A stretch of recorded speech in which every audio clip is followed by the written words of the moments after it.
ఖైరతాబాద్ గణనాథుడికి ఈ ఏడాది ప్రత్యేకత సంతరించుకుంది. నేటి నుంచి ఖైరతాబాద్ మహాగణపతికి పూజలు ప్రారంభం కానున్నాయి.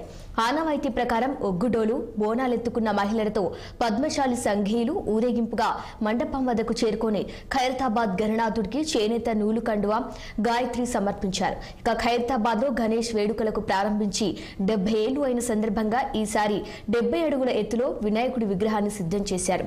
7 అంకెకు ప్రాధాన్యతనిస్తూ 7 తలలు 7 సర్పాలు 2 వైపులా 7 చొప్పున మొత్తం 14 చేతులతో ఇక్కడి విఘ్నేశ్వరుడు కొలువుదీరాడు.